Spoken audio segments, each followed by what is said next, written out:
At the end of the Second World War, the German industrial fabric was destroyed. Mercedes is no exception to the rule, with the added fact that some of its production sites are located in territories occupied by Soviet troops.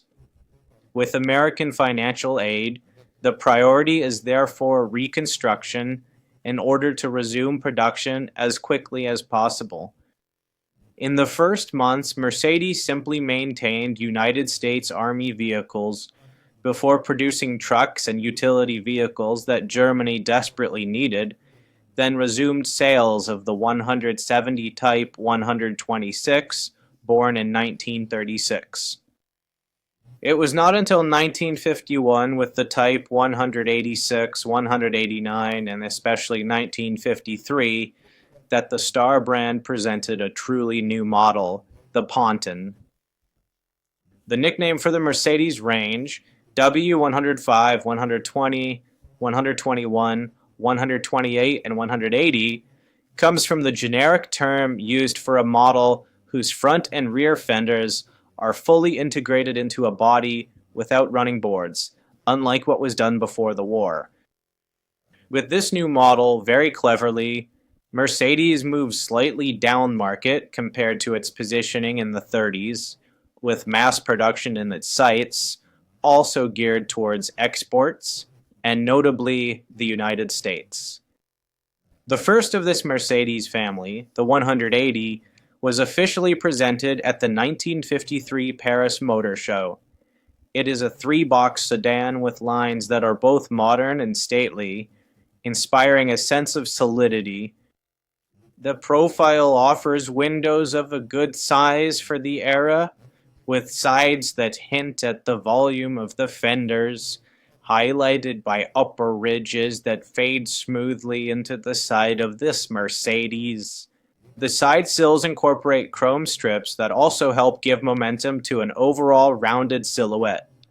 Finally, as was often the case at the time, the turn signals are positioned on the sides, ahead of the fenders. The front end, derived from the 300, single-handedly introduces a design that would define Mercedes for several decades. We find a massive vertical grille topped by the famous star. Between it and the round headlights positioned at the end of the fenders, there are two air intakes framed by chrome trim, plus an additional one in the center. The unadorned bumper is classically fitted with two bumper guards. A bumper of the same type protects the rear, characterized by a rounded trunk lid and vertical lights that integrate into the tip of the fenders. In 1959, the domed hood is replaced by a flatter one. The bumpers lose their guards on the base versions, and the tail lights incorporate reflectors. These Pontons are the first Mercedes with a unibody structure, meaning the body is welded to the chassis. At the front, there is a U-shaped frame that supports the engine and gearbox, as well as independent wheel suspension with double wishbones, coil springs, shock absorbers, and an anti-roll bar. At the rear, we find swing axles that would be advantageously modified and optimized 1 year after this model's release. Mercedes entrusted braking to 4 drum brakes, which, despite several improvements, including power assistance from 1955 on certain versions, would remain one of its few weak points. At its launch, the 180, Type W120, featured a 1,767 cubic centimeter 4-cylinder engine with a side camshaft inherited from its predecessor. With 50 Dan horsepower, it allows it to exceed 125 kilometers per hour. In 1957, it swaps this block for a new 4-cylinder, still positioned longitudinally, but with an overhead camshaft of 1,897 cubic centimeters, offering 65, then 68 horsepower 2 years later. This 1.9-liter 4-cylinder engine also powered the Mercedes 190, Type W121, but in more powerful versions, 75 horsepower from 1956 to 1959, then 80 horsepower from that date on. The 180 and the 190 share the same bodywork as well as the same rear-wheel drive transmission, with a 4-speed gearbox with column-mounted gear shift.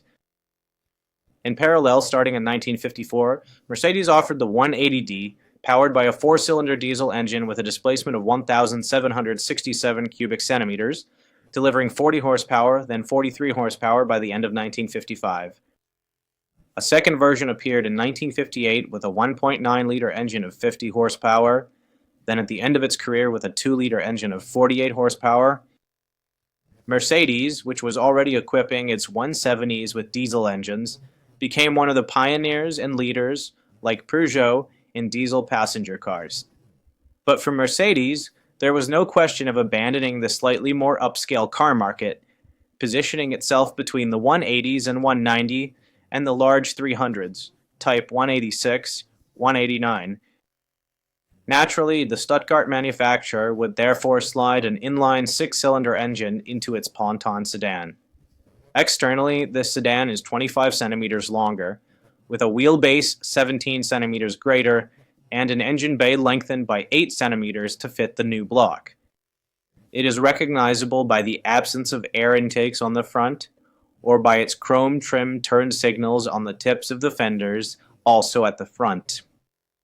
Using the lengthened platform of the 4-cylinder models, from 1954 to 1959, these 220 and 220S models would use the same 2.2-liter inline 6-cylinder engine which, fed by carburetor, would offer 85 then 100 horsepower, and on the S models 90 then 106 horsepower.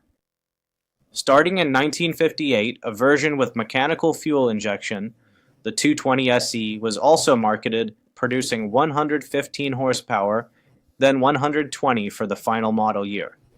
This time, the driver could count on a top speed of 165 km per hour and acceleration from 0 to 100 km per hour in 15 seconds. These 6-cylinder versions also feature a 4-speed manual transmission or an automatic clutch from 1957 on the 220S and SE, as well as the 219 or Type W 105, a hybrid version featuring the body and 6-cylinder engine of the 220, but with the interior of the 4-cylinder versions. While the 180, meaning the 4-cylinder version of these Mercedes Pontons, were only available as sedans, Mercedes could also deliver them as 2- or 4-door chassis cabs, thus allowing independent coach builders to transform them into ambulances, hearses, and also pickup trucks. Companies like Benz and Meeson, among others, also marketed station wagon versions. On the other hand, Mercedes did not hesitate to offer its 220S and SE models as convertibles and coupes. While the front end is kept, the front fenders are smooth, and the rear fenders are more tapered, with the same vertical taillights. You will also notice the chrome trim running along the entire side to the rear fender crease. These two models, available upon request with two-tone paint, feature the same interiors as the sedans, and have a particularly refined finish. Relatively expensive and exclusive, between 1955 and 1960, only 3,300 convertibles were produced, and a little over 2,000 coupés. At just under 4.5 meters long, the cabin of these 180 and 190 models is easy to access. The space provided for passengers is standard for the era. Passengers have comfortable bench seats, but with relatively limited support. The upholstery is high quality, and the customer has several choices. The driver has a good driving position and faces a dashboard featuring a uniquely shaped instrument cluster. Indeed, this rectangular cluster includes a fuel gauge, an engine temperature gauge, and an oil pressure gauge, but in the center, the speedometer is round. The equipment is up to par with a heater, a driver's sun visor, as well as a windshield washer and a secure key starter. With their extended wheelbase, the 6-cylinder versions naturally gain even more interior space. Up front, the customer can choose between a bench seat or individual seats with reclining backrests, depending on the version and model year. While the dashboard is identical to that of the four-cylinder models, it is covered in wood trim. It also differs with its instrument cluster, which features a horizontal speedometer. Clearly, with these versions, Mercedes plays the luxury card with, among other things, higher quality upholstery. The fabric roof is among the options available on Mercedes Ponton models, depending on the version, just like leather upholstery, additional headlights, the car radio, and so on. But whether it is the interior of the four-cylinder or six-cylinder models, they inspire a feeling of solidity, and the perceived quality is superior to most of their competitors. In short, even if the seats remain firm, drivers and passengers are comfortably seated despite the sometimes bouncy movements of the rear axle. Furthermore, they have a trunk large enough for their luggage, even if it is cluttered by the spare tire. Customers were not mistaken, as over 500,000 of these Mercedes Pontons were produced between 1953 and 1962, including nearly 230,000 diesel versions that were particularly popular with taxi drivers. While these Mercedes found their customers in Germany in particular and in Northern Europe especially, they also crossed the Atlantic. Let us also not forget that many of them had several lives, thereby proving their reliability and robustness.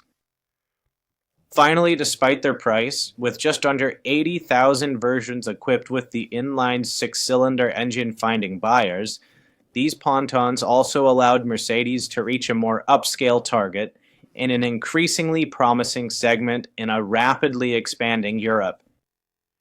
But beyond this commercial success, these Ponton models marked the definitive rebirth of Mercedes and allowed the German manufacturer to establish an image of reliability and robustness for decades to come. The 180 gasoline and diesel models were the last to roll off the Sindelfingen assembly lines. This Mercedes range was replaced by the W110, W111, and W112 models, which took the Star brand to a new level, but that is another story.